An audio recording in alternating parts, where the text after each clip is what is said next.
ओम शांति।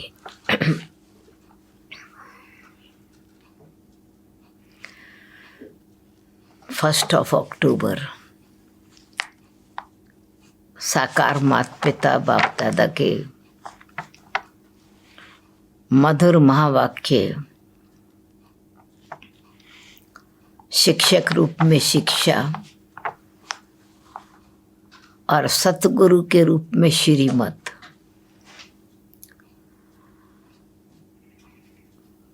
परमात्म प्यार की पालना, ईश्वरीय शिक्षा और मर्यादाएं हमको मनुष्य से देवता बनाती हैं। अवगुणों का त्याग कराती हैं, पुरानी आदतें और संस्कारों को बदलने की शक्ति देती हैं और विकर्मों को भस्म करने की शक्ति योग बल से मिलती है। तो आज बाबा हम बच्चों को मनुष्य से देवता बनना है तो क्या ध्यान रखना है वो शिक्षा दे रहे हैं। मीठे बच्चे, तुम्हें देवता बनना है, लक्ष्य याद करा रहे हैं। तुम्हें देवता बनना है, इसीलिए माया के अवगुणों का त्याग करो। गुस्सा करना, मारना, तंग करना, बुरा काम करना, चोरी चकारी करना, ये सब महापाप है।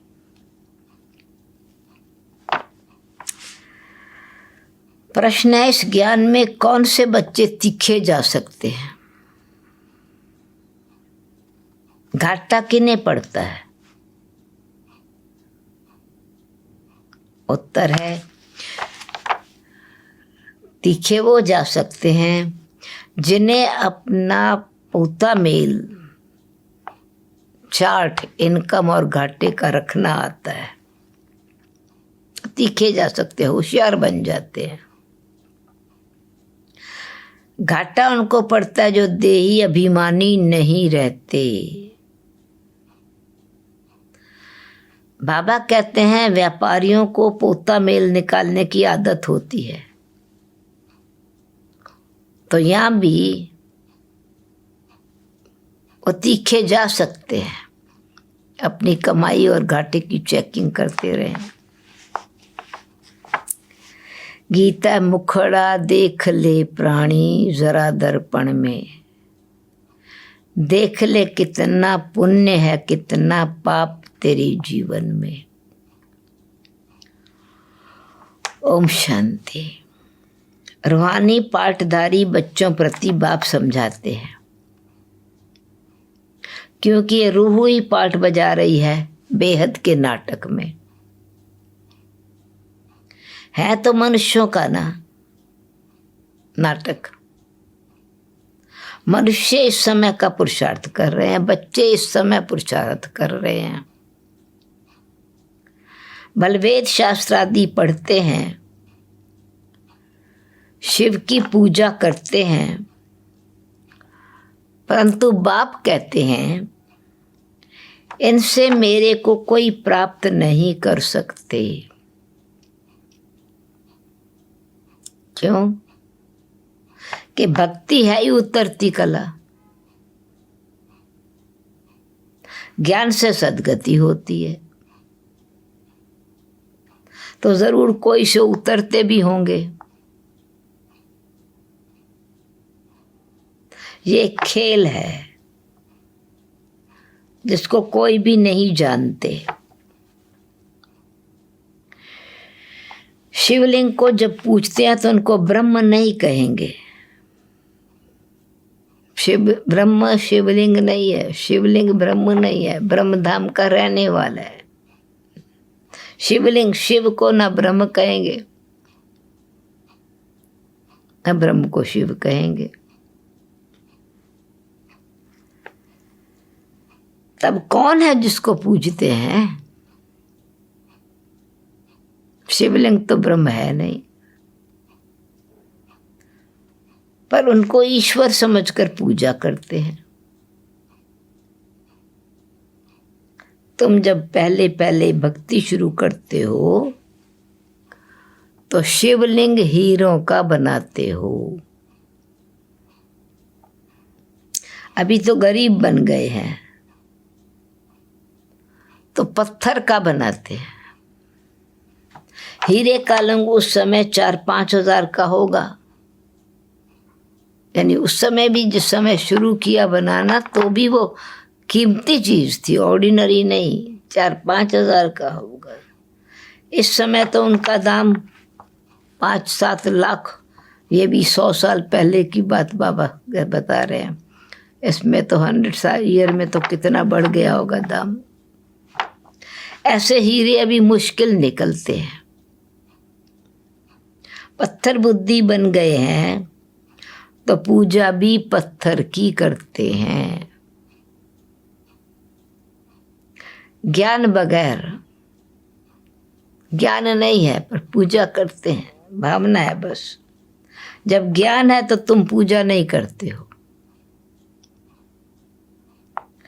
क्योंकि अभी तो संबंध जुट गया ना परमात्मा के साथ। तो प्रैक्टिकल में जो उनकी आज्ञा पर चलना, श्रीमत का पालन करना और योगी और पवित्र जीवन जीना, तो बाबा कहते हैं ज्ञानी तो आत्मा, योगी तो आत्मा मुझे प्रिय है। और बच्चे अधिकारी बन जाते हैं बच्चे बन के। भक्ति में तो हम भिखारी बन के पूजा करते थे, तो ज्ञान मिला तो भिखारी नहीं है, अभी तो अधिकारी हैं। पूजा करके क्या मांगते थे? शक्ति दो, भक्ति दो, मुक्ति दो। अब तो बाबा ने मालिक बना दिया, स्वराज अधिकारी बना दिया। चैतन्य सन्मुख है स्वराज का अधिकार देने के लिए। पूजा नहीं करते, सन्मुख हैं, उनको ही तुम याद करते हो। जानते हो याद से विकर्म विनाश होंगे। गीत में भी कहते हैं, हे बच्चों, हे प्राणी, मुखड़ा देख ले प्राणी जरा दर्पण में। आत्माओं को कहते हैं। प्राण निकल गया, फिर जैसे कि मुर्दा हो गया, तो मुखड़ा देख ले प्राणी जरा दर्पण में।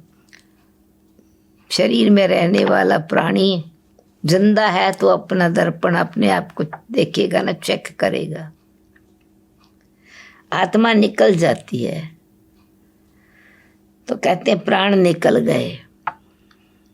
आत्मा है अविनाशी। आत्मा जब शरीर में प्रवेश करती है तो चैतन्य है। तो बाप कहते हैं आत्माएं, अपने अंदर जांच करो कहाँ तक दैवी गुणों की धारणा हुई है। कोई विकार तो नहीं है ना? चोरी चकारी आदि की आदत को मिटाना जरूर है। कोई आसुरी गुण तो नहीं है ना? आसुरी कर्तव्य से तो गिर पड़ेंगे, इतना दर्जा नहीं पा सकेंगे। इसलिए कोई भी खराब आदत है उसको मिटाना है। देवता कभी कोई पर गुस्सा नहीं करते। यहाँ असुरों द्वारा कितनी मारें खानी पड़ती हैं। माताएं बेचारी कितना मार खाती हैं, क्योंकि तुम दैवी संप्रदाय बनते हो तो माया कितनी दुश्मन बन पड़ती है। कोई भाई भी बहुत सहन करते हैं, उनकी युगल उनको बहुत तंग करती हैं, कोई माताएं सहन करती हैं, ये माया के प्रभाव के कारण। माया के अवगुण काम करते हैं। माया मारना, तंग करना, बुरा काम करना, ये सब पाप है। तो तुम बच्चों को तो बहुत शुद्ध रहना चाहिए। चोरी चकारी आदि करना तो महापाप है। बाप से तुम प्रतिज्ञा करते आए हो, बाबा मेरा तो आप एक, दूसरा ना कोई, हम तो आपको ही याद करेंगे। भक्ति मार्ग में भल गाते हैं, परंतु उनको पता नहीं कि याद से क्या होता है। वे बाप को जानते नहीं। एक तरफ कहते हैं परमात्मा नाम रूप से न्यारा है, दूसरी तरफ फिर लिंग की पूजा करते हैं। तुमको अच्छी रीति समझ करके फिर समझाना है। बाप कहते हैं अच्छा ये भी जज करो, खुद रियलाइज करो, निर्णय करो कि महान आत्मा किसको कहा जाए। महान आत्मा कौन? श्री कृष्ण जो छोटा बच्चा स्वर्ग का प्रिंस है, वो महान आत्मा महात्मा है या आजकल के कलयुगी मनुष्य जो विकार से पैदा होते हैं? और सतयुग में श्री कृष्ण वो विकार से पैदा नहीं होते हैं ना, वो निर्विकारी दुनिया है, ये विकारी दुनिया है। निर्विकारी को बहुत टाइटल दे सकते हैं, निर्विकारी की महिमा बहुत है, इसलिए बहुत टाइटल दे सकते हैं। विकारी का क्या टाइटल? श्रेष्ठाचारी बाप बनाते हैं तो श्रेष्ठाचारी को टाइटल मिलते हैं। श्रेष्ठाचारी तो एक बाप ही बनाते हैं, वो है सबसे ऊंचे ते ऊंचा। और सब मनुष्य आत्माएं पाठधारी हैं, तो पाठ में तो जरूर आना पड़ा है, पाठ बजाने आते हैं क्योंकि पाठधारी आत्माएं हैं। परंतु श्रेष्ठ पाठ सतयुग की आदि में आत्माओं का, आत्माएं श्रेष्ठ है, प्रकृति श्रेष्ठ है, पाठ भी श्रेष्ठ है। सतयुग है श्रेष्ठ मनुष्यों की दुनिया, जानवर आदि भी सब श्रेष्ठ हैं। वहां माया या रावण का नाम निशान नहीं है। ऐसे वहां कोई तमोगुणी जानवर होते नहीं हैं। तुमको मालूम है मोर और डेल, मोर और मोरनी है, वो विकार से बच्चा पैदा नहीं करते। उनका आंसू गिरता है, वो मोर नाचता है एक्साइटमेंट में। वो जो आंसू गिरता है तो वो मोरनी पिकअप कर लेती है, पी लेती, ले लेती है आंसू आंखों से गिरने से पहले ही, ऐसा बताते हैं। उसे डेल धारण करती है। अच्छा, फिर वो उस पवित्रता की निशानी के हिसाब से वो भक्ति में श्री कृष्ण पर भी मुकुट पर मोर का पंख लगाते हैं। अभी भारत में उसको नेशनल बर्ड कहते हैं। सतयुग में भी विकार का नाम नहीं है, यानी पशु पक्षी भी इतने ही पवित्र हैं, मनुष्य आत्माएं भी पवित्र हैं, प्रकृति भी पवित्र है, सत्व प्रधान है।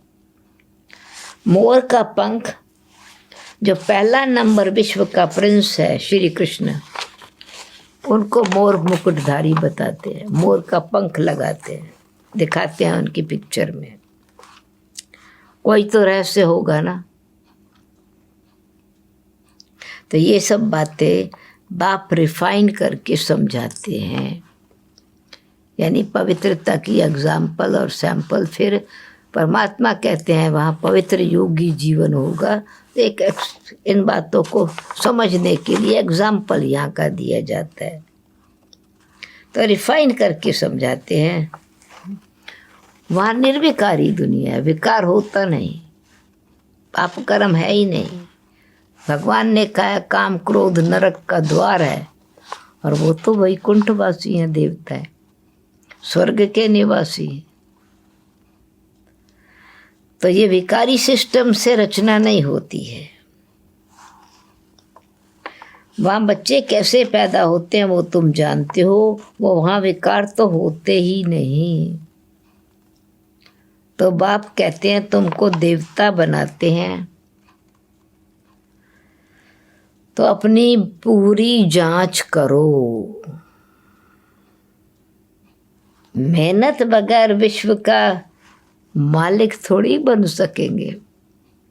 विश्व का मालिक बनना है तो जरूर कुछ मेहनत तो करनी पड़ेगी ना। फिर बाबा कहते हैं याद में भी, जैसे तुम्हारी आत्मा बिंदी है, just a point of light, वैसे बाप भी बिंदी है। इसमें मूंझने की कोई दरकार नहीं है। कोई कहते हैं हम देखें, अच्छा आत्मा का दर्शन होवे, आत्मा को देखें। बाप कहते हैं देखने वालों को तो तुमने की तो बहुत पूजा की है। जो दिखाई देने वाला रूप है, शरीरधारी देवता है, उनकी तो बहुत पूजा की है, फायदा तो कुछ भी नहीं हुआ। अब यथार्थ रीति मैं तुमको समझाता हूं। मेरे में सारा पार्ट भरा हुआ है, ये भगवान वाच्य। मैं सुप्रीम सोल हूं ना, सुप्रीम फादर हूं ना। कोई भी बच्चा अपने लौकिक बाप को ऐसे नहीं कहेगा। एक को ही कहा जाता है, किसी लौकिक बाप को सुप्रीम फादर नहीं कहेंगे। ना लौकिक बाप कहेगा मैं तेरा सुप्रीम फादर हूं। सन्यासी तो सन्यास करके चले गए तो बच्चे होते नहीं, बच्चे हैं ही नहीं जो उनको कोई बाप कहे।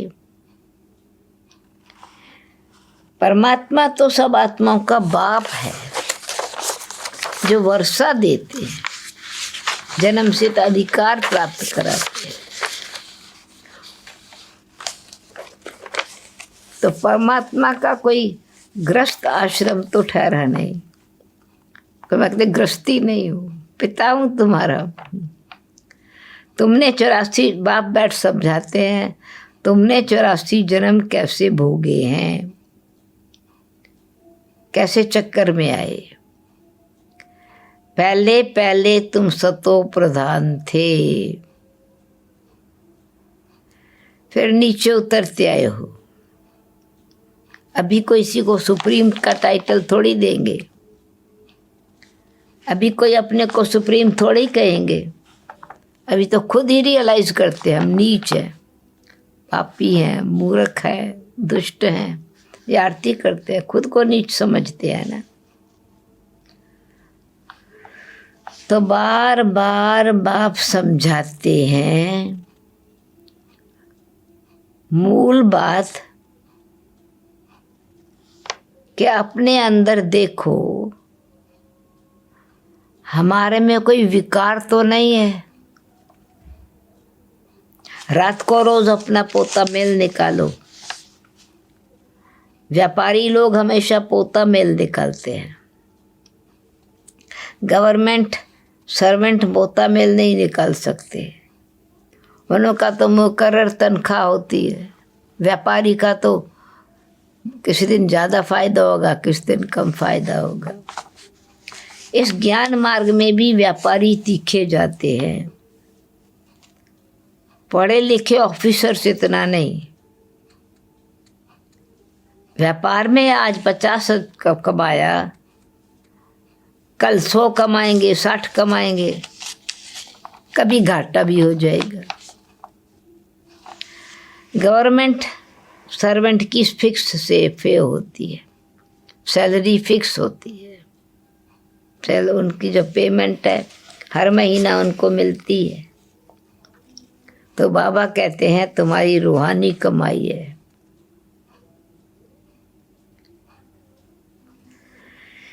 इस कमाई में अगर देही अभिमानी नहीं बनेंगे तो घाटा पड़ जाएगा।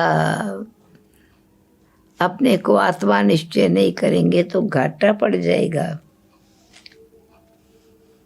माताएं तो व्यापार करती नहीं है, उनके लिए फिर और ही सहज है। कन्याओं के लिए तो भी सहज है। क्यों? वो तो और ही सहज है, क्यों? माताओं से भी, क्योंकि माताएं तो उल्टी सीढ़ी चढ़ गई विकार की, फिर उनको उतरना पड़ता है सीढ़ी। तो बलिहारी उनकी है जो इतनी मेहनत करती हैं। कन्याएं तो विकार में गई नहीं है, माताओं को तो सीढ़ी उतरनी पड़ती है, वापस फिर कुमारी, ब्रह्मा कुमारी, शिव कुमारी फिर से बनते। तो बलिहारी उनकी जो मेहनत करते हैं, बलिहारी बाप की भी है, क्योंकि हमको इतना ऊंचा लायक बनाते हैं, शक्ति भरते हैं हमारे में, ज्ञान समझ करके हमारे संस्कारों को जागृत करते हैं। बाबा ने कहा बलिहारी उनकी जो इतनी मेहनत करती हैं। कन्याएं तो विकार में गई नहीं, तो फिर छोड़े क्या? इस हिसाब से माताओं, कन्याओं, भाइयों की महिमा ज़्यादा है, क्योंकि उन्होंने मेहनत करके निर्विकारी जीवन बनाया है। पुरुषों को तो मेहनत लगती है, कुटुंब परिवार की संभाल करनी पड़ती है, और सीढ़ी उल्टी चढ़े हुए थे वो भी उतरनी पड़ती है। घड़ी घड़ी माया थप्पड़ मार देती है, थप्पड़ मार के गिरा देती है। अभी तुम बीके बने हो, ब्रह्मा कुमार कुमारियां, अभी तुम बीके बने हो। कुमारियां पवित्र ही होती हैं। सबसे जास्ती होता है पति का प्रेम, और तुम्हें तो पतियों के पति परमात्मा को याद करना है और सबको भूल जाना है, क्योंकि पति भी तो पतित बना के आत्मा का जो रियल स्वमान है उससे तो गिर जाती है ना। इसलिए परमात्मा जो पतित पावन है, पवित्र बनाने वाला है, पतियों का भी पति भी उनको याद करते हैं, उनको याद करना है और सबको भूल जाना है। एक परिवार में रहते, संसार में रहते मनुष्य समझते हैं ना, माँ बाप का बच्चों में मोह होता है ना। अभी प्रैक्टिकल में देखें तो माँ बाप का बच्चे में मोह है, बच्चा तो अनजान है। फिर जो जो बड़ा हुआ, संबंध जुटता बढ़ता गया, विकार बढ़ते जाते हैं। शादी के बाद मोह शुरू होता है। पहले स्त्री प्यारी लगती, फिर विकारों में ढकेलने की सीढ़ी शुरू कर देते हैं, गिरने की। कुमारी निर्विकारी है तो पूजी जाती है। नवरात्रों के दिनों में कन्या पूजन होता है, तुम्हारा नाम ही है बीके।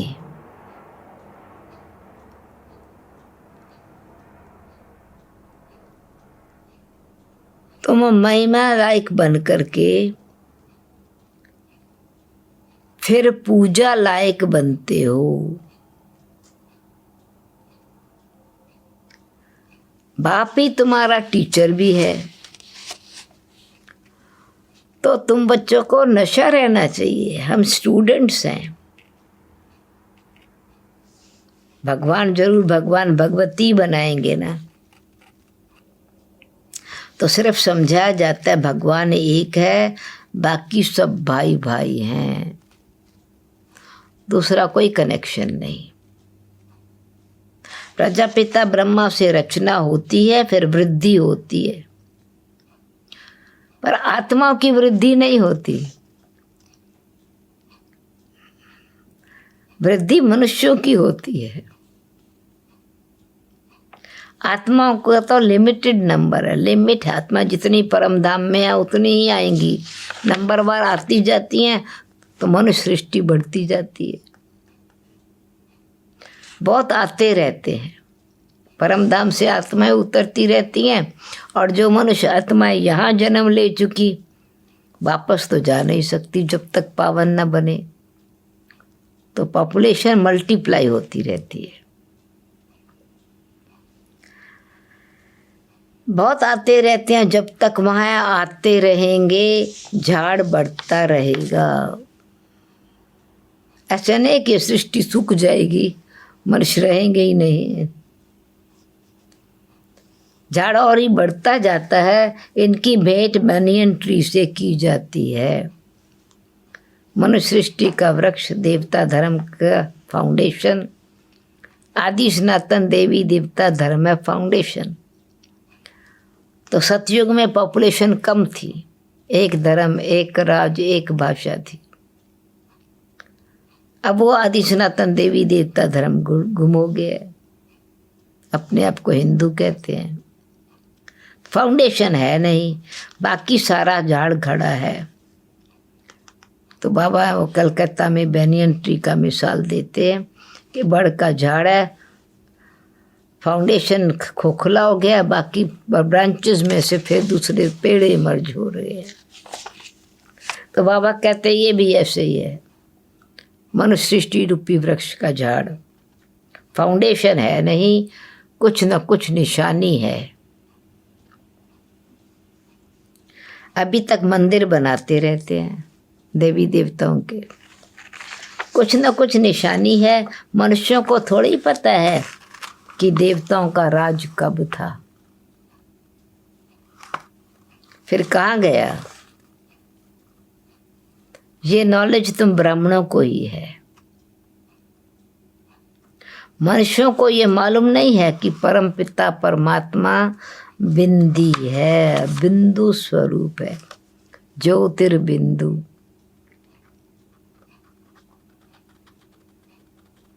है फिर यादगार है ज्योतिर्लिंगम के रूप में।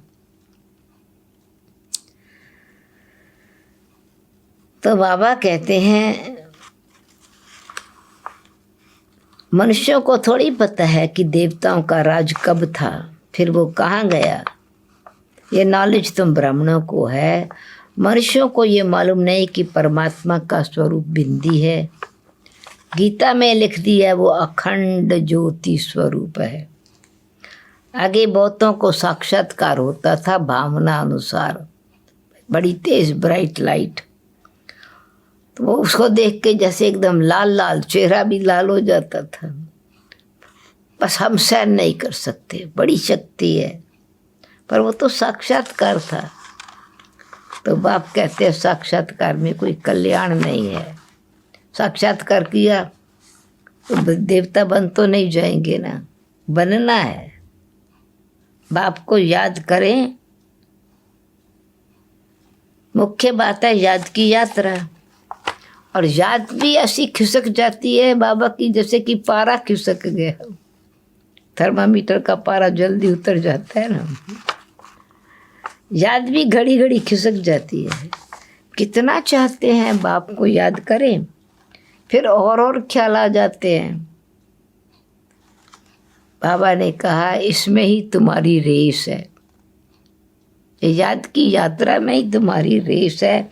ऐसा नहीं कि फट से पाप मिट जाएंगे, पाप कट जाएंगे, समय लगता है। कर्मातीत अवस्था हो जाए फिर तो ये शरीर ही न रहे, परंतु अभी कोई कर्मातीत अवस्था को पा नहीं सकते। फिर उनको सतयुगी शरीर चाहिए,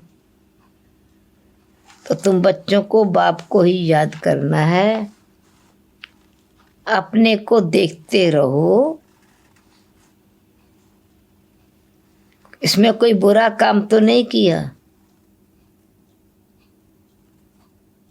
हमसे कोई बुरा काम तो नहीं हुआ, पोता मेल जरूर रखना है।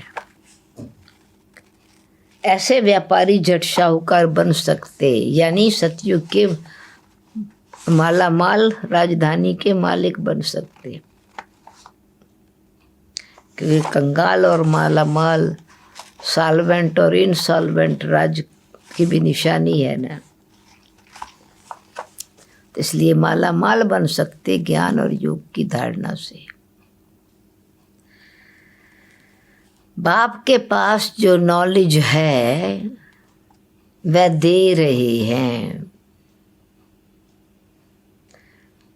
बाप कहते हैं मेरी आत्मा में ये ज्ञान नूंधा हुआ है, रिकॉर्डेड है, हूबहू तुमको वही बोलेंगे जो कल्प पहले ज्ञान दिया था। बच्चों को ही समझाएंगे ये ज्ञान भी। बाबा जो ज्ञानित आत्मा बनने के इच्छुक बच्चे उनको ही समझाएंगे, और क्या जाने। इस ज्ञान को समझने की भी तो बुद्धि चाहिए। तुम सृष्टि चक्र को जानते हो, इसमें सब एक्टर्स का पार्ट नूंधा हुआ है, बदल सदल नहीं हो सकता, न कोई छुटकारा पा सकता है। हाँ, बाकी समय मुक्ति मिलती है तो आत्माएं परम धाम में जाके, सतयुग त्रेता वाली आत्माएं जब तक स्वराज सुख का अनुभव करती हैं तब तक वो शांति धाम में निवास करती हैं। इसलिए बाबा कहते हैं पर टोटल वापस आएंगे नहीं, ऐसा नहीं होता है। इसलिए उनको कुछ समय की मुक्ति जरूर मिलती है, छुटकारा जरूर मिलता है। और बाबा कहते तुम तो ऑल राउंड पार्ट बजाते हो, सतयुग से लेके कलयुग के अंत तक तुम्हारा पार्ट है, ऑल राउंड पार्टधारी हो, 84 जन्म लेते हो। तो हम शुरू से जब अपने देवता घराने में देवता सूर्यवंशी कुल और चंद्रवंशी कुल की आत्माएं राज कर रही हैं, तो बाकी सब आत्माएं कहाँ हैं? अपने घर में होंगी, यानी परम धाम में विराजमान रहती हैं, फिर वापस आएंगी पिछाड़ी में। ऐसे नहीं कि मोक्ष मिल गया, मोक्ष पाने वाले मोक्ष पाना चाहने वाले वो ज्ञान लेंगे ही नहीं, आएंगे ही नहीं। स्वर्ग के सुख का वो कहता है कागविष्टा के समान है, वह फिर पिछाड़ी में चले जाएंगे, ज्ञान कुछ नहीं सुनेंगे। वापस तो सबको जाना ही है, यानी मोक्ष चाहिए तो वो आत्माओं को इस पुरानी दुनिया से मुक्ति तो मिल जाएगी, और स्वर्ग के सुख का अनुभव नहीं होगा। बाकी सब अपने घर में अच्छा तो वापस चले जाएंगे शांति धाम में। तुम ज्ञान नहीं सुनेंगे, वो मच्छरों के सदृश आए और गए, यानी बहुत थोड़े समय। जैसे दिवाली पर मच्छर लाइट में उगते हैं, सवेरे जन्म प्रकट होते हैं, सवेरे तक मर भी जाते हैं। तो लास्ट में जो आत्मा उतरेंगी बहुत समय तक मोक्ष धाम में रही, पर आना है ज़रूर, फिर वापस चली जाएंगी। इसलिए मच्छरों सदृश मिसाल है। तुम तो ड्रामा अनुसार पढ़ते हो, जानते हो, बाबा ने 5000 वर्ष पहले भी ऐसे राजयोग सिखाया था। तुम फिर औरों को समझाते हो कि शिव बाबा हमको जो कहते हैं, जो समझा रहे हैं वो हम आपको बता रहे हैं, शिव बाबा ऐसे कहते हैं। अभी तुम जानते हो हम कितने ऊंच थे, अब कितने नीच बने हैं। फिर बाप ऊंचा बनाते हैं, तो ऐसा पुरुषार्थ करना चाहिए ना। यहां तुम आते ही हो रिफ्रेश होने के लिए। इसका नाम पड़ा है मधुबन। ये मधुबन है, मुरली बजती है भगवान की। मधुबन में ही बाबा मुरली और मधुबन में बहुत अच्छा गीत है। सखीरी मैंने पाए हैं 3 रतन, एक बाबा, एक मुरली, एक मधुबन। मधुबन में ही भगवान की मुरली बजती है। तुम्हारे कलकत्ता व बॉम्बे में थोड़ी मुरली चलाते हैं, मधुबन में ही मुरली बाजे। मुरली सुनने के लिए बाप के पास आना होगा, रिफ्रेश होने। नई नई पॉइंट्स निकलती रहती हैं, क्योंकि लास्ट के 5 इयर्स बाबा बाहर नहीं जाते थे, तभी कहते थे कि अभी तो मधुबन में ही आना पड़ेगा मुरली सुनने के लिए। पहले तो फिर भी दिल्ली, बम्बई, कलकत्ता जाते थे। तो मधुबन में ही मुरली बाजे। मुरली सुनने के लिए बाप के पास आना होगा, रिफ्रेश होने।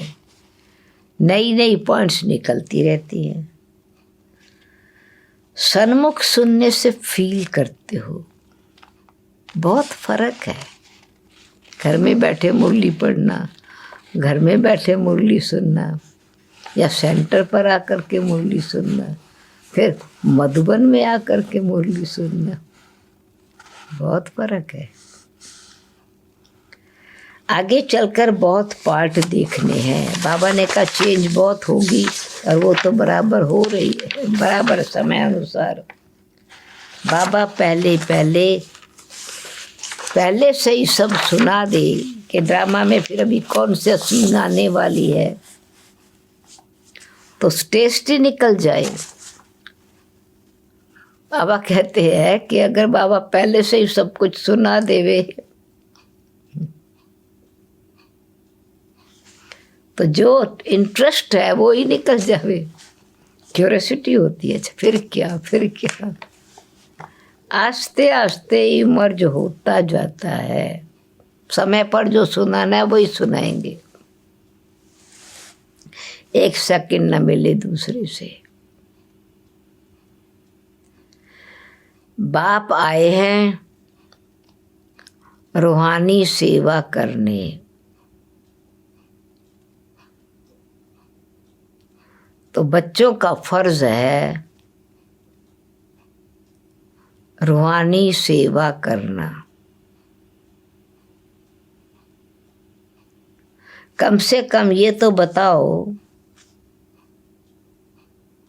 बाप को याद करो और पवित्र बनो। इतना संदेश तो सबको दो, इतना तो समझ में आ जावे मनुष्य को, पवित्र बनना है, योगी बनना है।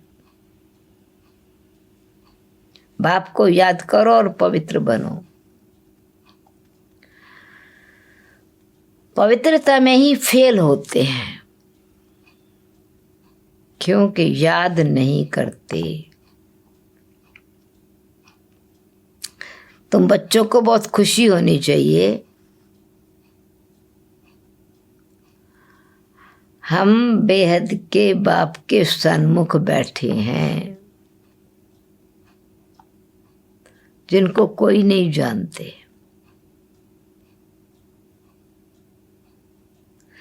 ज्ञान का सागर वो शिव बाबा ही है।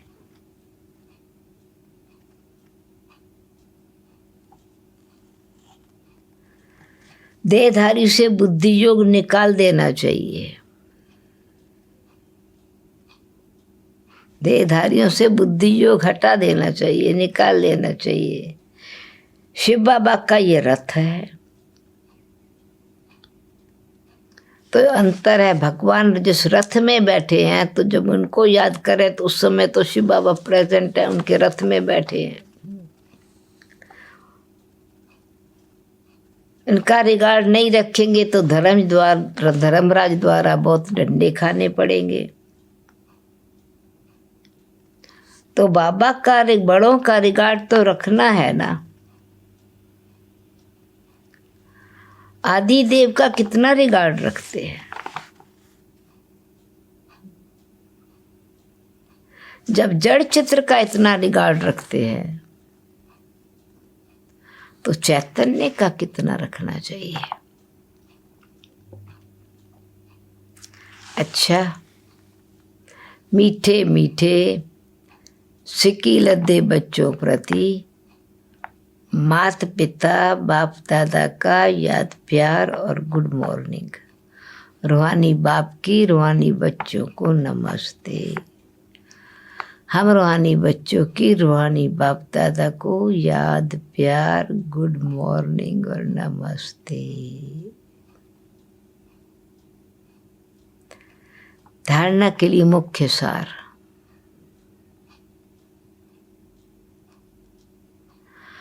अंदर में अपनी जांच कर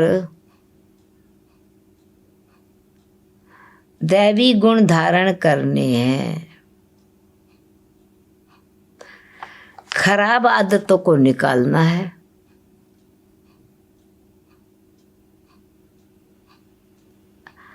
अपनी जांच कर दैवी गुण धारण करने हैं, खराब आदतों को निकालना है। प्रतिज्ञा करनी अपने आप से, बाबा हम कभी भी कोई बुरा काम नहीं करेंगे।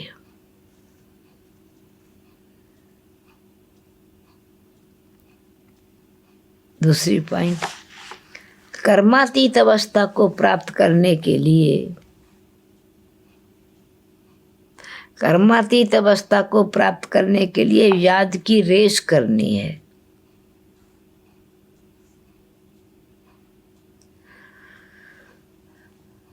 रूहानी सेवा में तत्पर रहना है। बड़ों का रिगार्ड रखना है। वरदान, सर्व खजानों को स्व के प्रति और औरों के प्रति यूज करने वाले अखंड महादानी भव।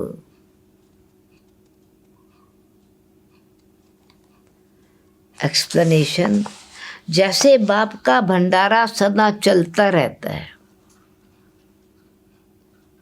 रोज देते हैं, रोज मुरली सुनाते हैं, भंडारा चलता ही रहता है। जैसे बाप का भंडारा सदा चलता रहता है, रोज देते हैं, ऐसे आपका भी अखंड लंगर लगता रहे। अखंड लंगर लगता रहे, क्योंकि आपके पास, हमारे पास कौन सा खजाना भंडारा है? ज्ञान का, शक्तियों का, खुशियों का भरपूर भंडारा है। ज्ञान, शक्तियाँ, गुण, खुशियों का भरपूर भंडारा है। इससे साथ में रखने व यूज करने में खतरा नहीं है।